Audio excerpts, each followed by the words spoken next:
There's a special kind of loneliness on the road, a profound silence that you learn to live with.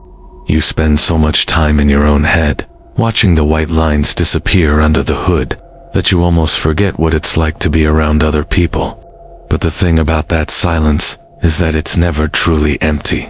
The road has its own monsters, and they don't always hide in the shadows.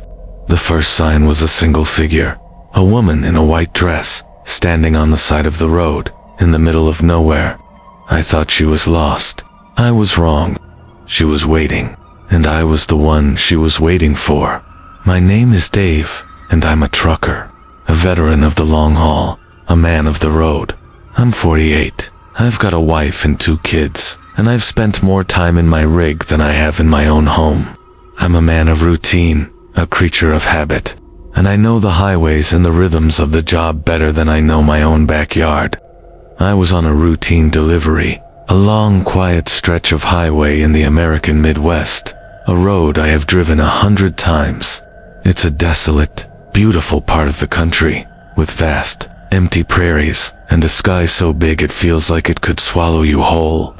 The night was dark and clear, with a full moon, and the only company I had was the hum of my engine and the sound of the radio, a low, constant drone of static and late-night talk shows. The first strange event was a sight I initially dismissed as a hallucination. In the distance, I saw a figure on the side of the road, a woman in a long white dress. She was standing perfectly still in the middle of a vast, empty prairie, with nothing but open land for miles. There were no houses, no cars, no lights, just her and the road. I dismissed it as a hallucination, a trick of the mind from a long day of driving, or a desperate traveler who had run out of gas. But a cold knot of unease had formed in my stomach. The second time I saw her, a few miles down the road, she was standing in the same position, in the same white dress. I drove past, shaken, but I told myself it was a hallucination, a trick of the mind. But the air in the cab had become heavy, oppressive. The silence of the road, once a comfort, was now a threat. My paranoia grew when I saw the figure a third time. This time, she was closer to the road, her face, a pale blank mask, illuminated by my headlights. She didn't move, not a muscle. She just stood there, her head tilted at an unnatural angle. Her eyes, 2 black holes of pure hatred, staring directly into my soul. I drove past, a sense of profound terror gripping me. The figure was not moving, it was just standing there waiting for me.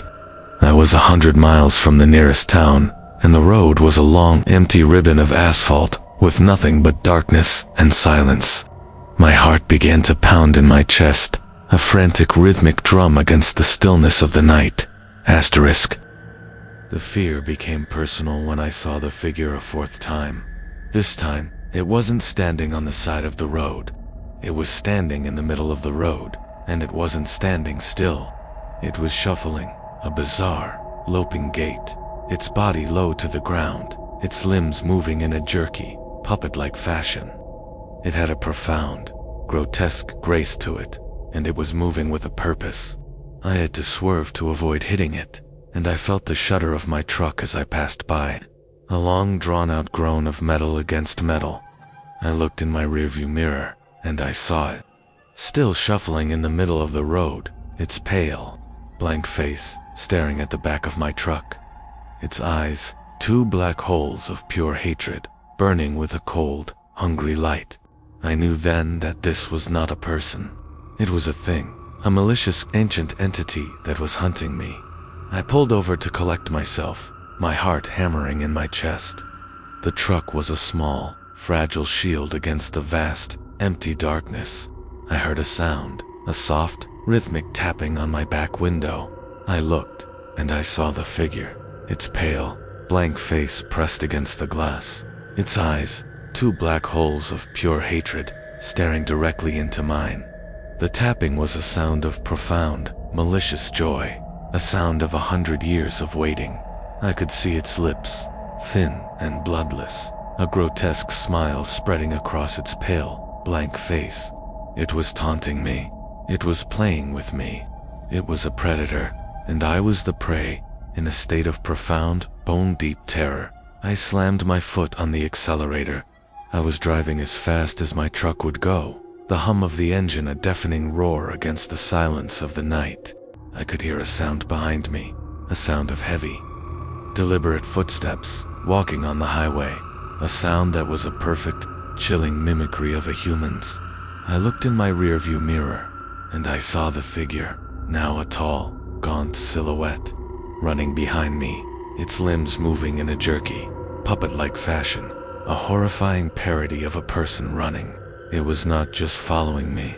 It was waiting for me to run out of road, to run out of gas, to run out of time. I saw it now, not just a figure, but a thing, a living, breathing absence of life. It was a creature of the highway, a ghost of 1,000 forgotten travelers. I drove 4 hours, until the sun came up, and I saw the first signs of a town. I pulled over, a shell-shocked wreck, my body shaking, my mind a blur of fear and exhaustion. The police found me, but they found nothing.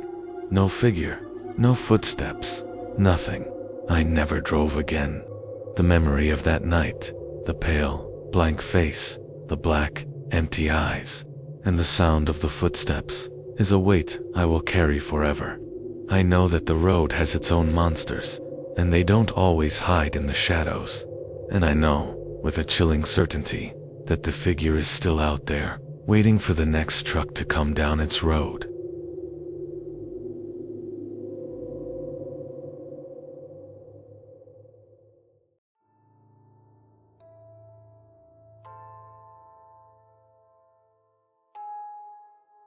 When you're alone in a truck for days on end, you get used to the solitude. You become friends with the road, the hum of the engine, the silent companionship of the stars at night. But sometimes, the road gives you a passenger you never asked for. And the worst part is, you can only see it in your side mirror. You can't see it in the seat next to you. You can't see it in the back window. You can only see it in the mirror, in the reflection of your own world. And it's not looking at the road, it's looking at you. My name is Marc, and I'm a trucker. A young, new trucker, full of energy and a love for the open road.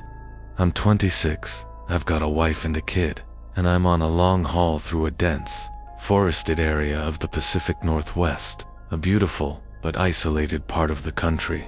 I'm a man of routine, a creature of habit, and I love the solitude of the road. I'm a skeptic, a man who sees the world in facts and evidence, and I believe that every strange event has a rational explanation, but that's about to change. I'm 100 miles from the nearest town, and the forest is a dense, silent blanket of profound darkness. The first strange event was a sight I initially dismissed as a trick of the mind. I was driving through a particularly dense part of the forest, with thick trees and profound darkness. I glanced in my side mirror, a quick, habitual glance, and I saw a face in the reflection. A pale, gaunt face with black, empty eyes. It was a quick glimpse, a flash of white in a sea of black, and I dismissed it as a trick of the mind, a flicker of light, a phantom of the eye. I rubbed my eyes and looked again, but there was nothing there, just the dark, empty road behind me. But a cold knot of unease had formed in my stomach. The weirdness escalated. I saw the face again. This time, it was clearer, more defined. The face was pressed against the back window of the cab, its pale, gaunt features contorted in a silent, malicious grin, its black, empty eyes staring directly into mine. I slammed on the brakes, my heart hammering in my chest, and the truck screeched to a halt on the deserted highway. I got out, my hands shaking, and checked the back of the cab. There was nothing there. The face was gone.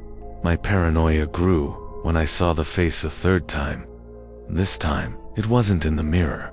It was in the passenger's seat, a distorted, shadowy figure that was just a blur of movement and profound, ancient hatred. It wasn't a person. It was a thing, a living, breathing absence of life. It was a creature of the forest, and it had found a way into my truck. I drove faster, my heart hammering in my chest, my mind a blur of fear and confusion. I was 100 miles from the nearest town, and I was not alone. The fear became personal when the mimicry began. I heard a voice from the passenger seat, a low, guttural growl that was a horrifying parody of my own voice. "You're all alone, Marc." The voice whispered things only I would know, a dark secret, a forgotten memory. The entity was not just in the truck, it was in my mind, a malicious parasite feasting on my past. It was a predator, and I was the prey. The final escalation before the climax was when the entity's true nature was revealed. The face in the mirror began to speak, its lips not moving, its voice a perfect, chilling imitation of my own. "You're not going home, Marc. You're staying with me, forever." And the truck's engine, which had been a low, continuous hum, suddenly cut out, and the truck coasted to a silent stop in the middle of a dense, isolated forest. The solitude, once a comfort, was now a trap. The silence, once a friend, was now a weapon. I was stranded, a single person against a monster that knew my name, my past, my fears, and it was using them to break me down, one whispered lie at a time. The truck was a cage, and I was the prisoner. I was huddled in the cab, terrified, as the entity, a distorted, shadowy figure, began to move. The face in the side mirror was now a grotesque, contorted mask of pure hatred, its black, empty eyes staring directly into mine. The figure in the passenger seat began to move, its long, thin limbs unfolding in a horrific, unnatural motion. It began to speak, a low, guttural growl that was a horrifying parody of my own voice. "You're mine now, Marc. You're mine." And as it spoke, a chorus of voices from the forest, a symphony of all the people I have ever known, a chorus of malicious lies, all whispering his name, all telling him to get out of the truck, to come and join them. The voices were a cacophony of sound, a low, guttural roar that was a horrifying parody of a welcoming party, a sound of profound, ancient hunger. The forest was not just a forest, it was a feeding ground, and I was the main course. In a blind panic, I grabbed a spare tire iron and, with a final, primal scream, smashed the passenger window, a desperate act of defiance against the silence. I ran from the truck into the dense, isolated forest, leaving everything behind. The police found me the next morning, a shell-shocked wreck, babbling incoherently. I never drove again. The memory of that night, the face in the mirror, the voices, and the final chilling line, "You're mine now, Marc," is a weight I will carry forever. The road is no longer a place of solitude, it's a place of profound, ancient terror, and I know that some passengers never get off the ride.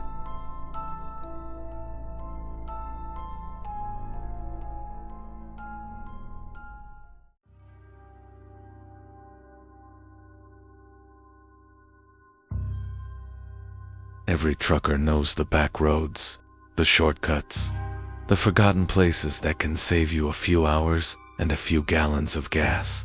But the town I drove through that night wasn't just forgotten, it was waiting. It was a place where time stood still, a ghost town that was not just a relic of the past, but a profound, ancient horror that was alive. And the people in it were not ghosts. They were just waiting for a new face to come along. And I was the one they were waiting for.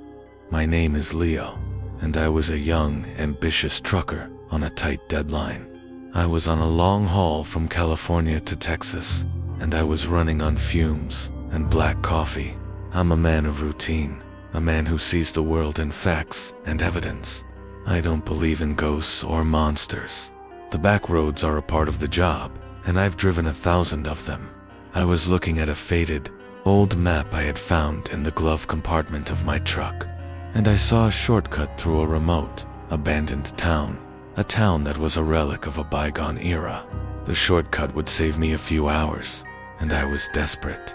The night was dark and clear, with a full moon, and the only company I had was the hum of my engine and the sound of my radio, a low, constant drone of static in late-night talk shows.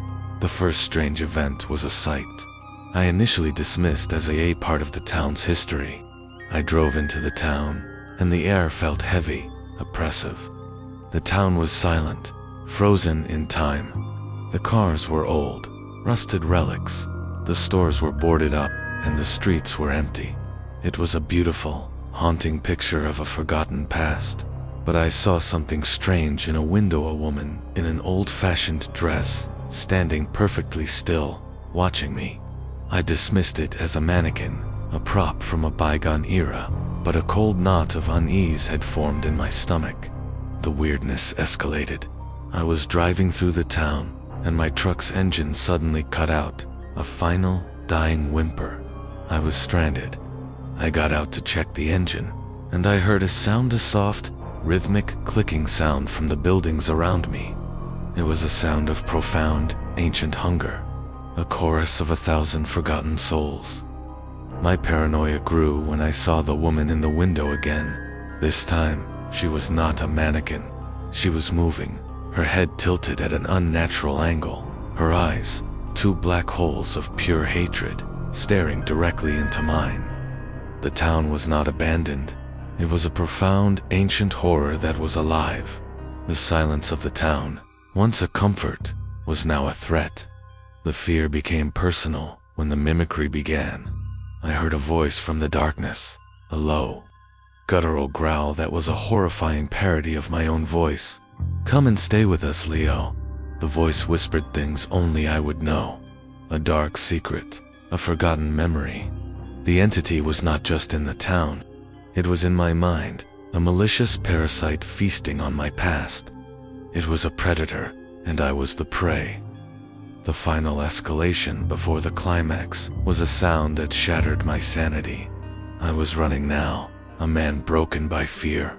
I was running toward the other end of the town, but the town was a circle.